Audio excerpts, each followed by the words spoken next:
Hi I'm Satish, welcome to top 90. ఇవాల్టి top 9 entertainment news అంటే ఇప్పుడు చూసేద్దాం.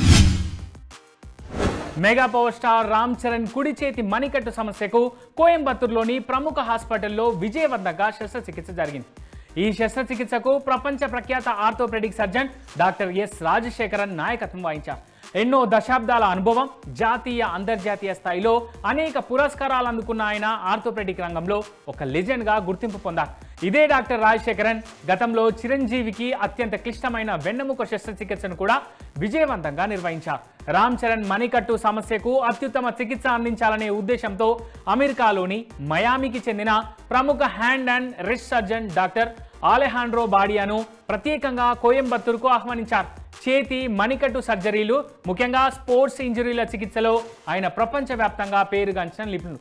సాధారణంగా ఈయన అపాయింట్మెంట్ పొందడమే ఎంతో కష్టమైన విషయం. అలాంటిది ఆయన ప్రత్యేకంగా రామ్ చరణ్ కోసం రావడం ఇక్కడ విశేషం. తెలుగులో మోస్ట్ పాపులర్ హర్రర్ థ్రిల్లర్ సిరీస్గా గుర్తింపు తెచ్చుకున్న పొలిమేరా ఫ్రాంచైజీ నుంచి 3వ భాగం రానుంది. పొలిమేరా 3లో సీనియర్ హీరో అర్జున్ ఓ కీలక పాత్రలో నటించనున్నట్టుగా మేకర్స్ అధికారికంగా ప్రకటించారు. సత్యం రాజేష్, కామాక్షి భాస్కర్ల ప్రధాన జంటగా నటిస్తున్న ఈ చిత్రంలో మరికొంతమంది కొత్త నటీనటులు కూడా ముఖ్య పాత్రలో కనిపించనున్నారు.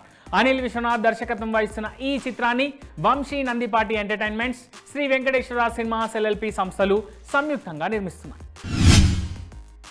మహేష్ బాబు, పృథ్వీరాజ్ సుకుమారన్, ప్రియాంక చోప్రా ప్రధాన పాత్రల్లో రాజమౌళి ప్రతిష్టాత్మకంగా తెరకెక్కిస్తున్న వారణాసి రిలీజ్ డేట్ పై కీరవాణి స్పందించారు.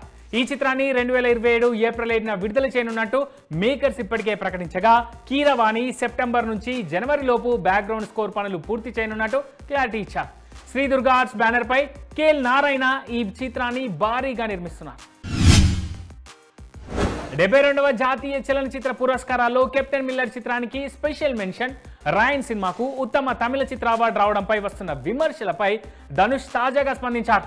ఆ ఏడాది రాయన్ కంటే మెరుగైన సినిమాలు మహారాజా, మెయ్యలగన్ ఉన్నాయనే విషయాన్ని ఒప్పుకుంటూనే ఆయా చిత్రాల అభిమానుల భావోద్వేగాలను తాను పూర్తిగా గౌరవిస్తానని ఆయన హుందాగా తెలిపారు.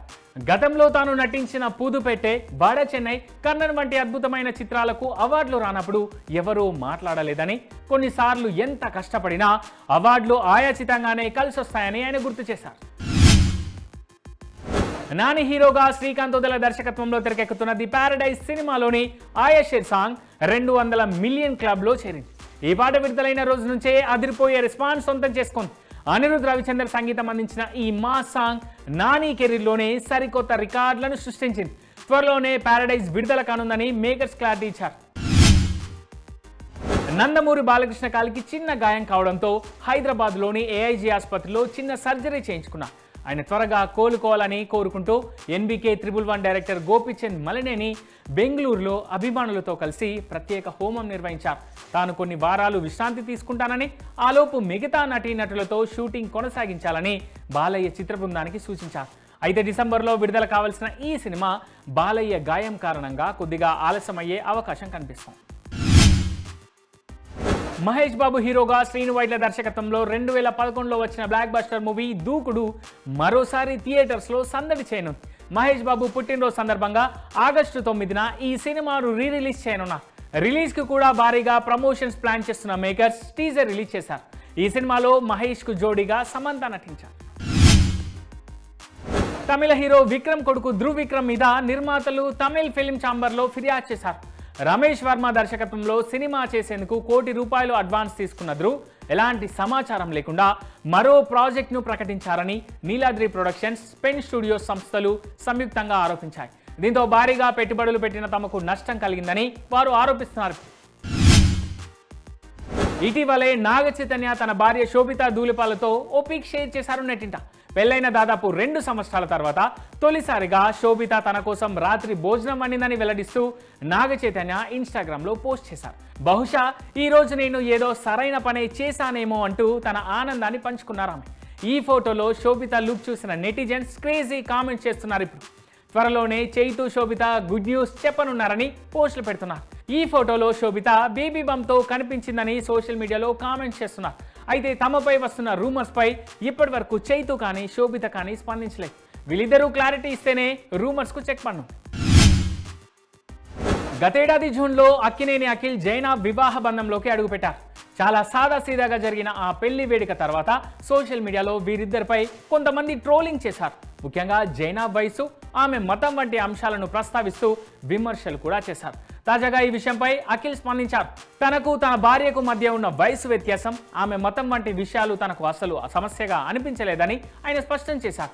పెళ్లికి ముందే వీటిపై తామిద్దరం మాట్లాడుకున్నామన్నారు. అప్పట్లో కొన్ని నెలల పాటు తనపై తన భార్యపై నడిచిన ట్రోలింగ్ గురించి ఆలోచించారా, లేక రాబోయే నా 50 ఏళ్ల జీవితం గురించి ఆలోచించాలా అంటే తాను తన జీవితం గురించే ఆలోచించానంటూ ఆయన సమాధానం ఇచ్చాడు. ఇవన్నీ తన దృష్టిలో చాలా చిన్నవని, తన భార్యగా మారిన తర్వాత ఇలాంటి నెగిటివ్ పోస్టులు వస్తాయని ముందే తనకు చెప్పానని, మానసికంగా సిద్ధంగా ఉండాలంటూ జైనాబ్కు సూచించానన్నారు అఖిల్. హీరో సుధీర్ బాబు ఇప్పుడు షాకింగ్ నిర్ణయం తీసుకున్నట్టుగా టాలీవుడ్లో టాక్.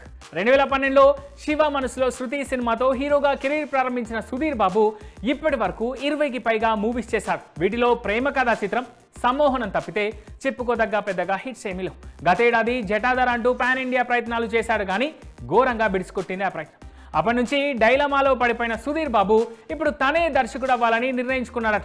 కొన్ని రోజుల క్రితం హీరో రామ్ ఎలా అయితే తనే కథ రాసుకొని హీరో కమ్ దర్శకుడు అయ్యాడో ఇప్పుడు అదే దారిలోకి సుధీర్ బాబు కూడా వెళ్ళనున్నట్టుగా తెలుస్తాం. కథ రాసుకొని హీరోగా నటించి దర్శకుడిగా మారే ప్రయత్నాల్లో సుధీర్ బాబు ప్రస్తుతం ఉన్నాడట. త్వరలో ఈ విషయమై ప్రకటన కూడా రానుందని టాక్. తమిళనాడు ప్రస్తుత ముఖ్యమంత్రి విజయ్ నటించిన చివరి సినిమా జననాయకన్.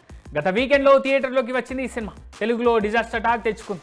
తమిళనాడులో మాత్రం అభిమానులు థియేటర్లకు వెళ్తున్నారు. అయితే చెన్నైలోని పలు థియేటర్స్లో ఈ మూవీ షోలని మధ్యలోనే నిలిపేయడంతో గందరగోళం నెలకొంది. వైలెన్స్ ఉందనే కారణంతో ఈ సినిమాకు సెన్సార్ బోర్డు ఏ సర్టిఫికెట్ ఇచ్చింది. అయినా సరే కొందరు ప్రేక్షకులు తమతో పాటు చిన్నపిల్లల్ని కూడా థియేటర్లకు తీసుకొస్తున్నారు. ఆదివారం ఉదయం చెన్నైలోని పలు మల్టీప్లెక్స్లో జరిగిన పోలీసుల తనిఖీలో ఈ విషయం బయటపడింది. ఇది రూల్స్కి విరుద్ధం కావడంతో షోలు ఆపేశారు. ఈ క్రమంలోనే పిల్లలతో వచ్చిన తల్లిదండ్రులని థియేటర్స్ నుంచి బయటకు పంపించేందుకు దాదాపు గంట పట్టింది.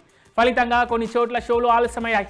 మరోసారి నిబంధనలను గుర్తు చేస్తూ మైనర్లతో వచ్చే వాళ్ళని మల్టీప్లెక్స్లోకి అనుమతించేది లేదని స్పష్టం చేశాయి.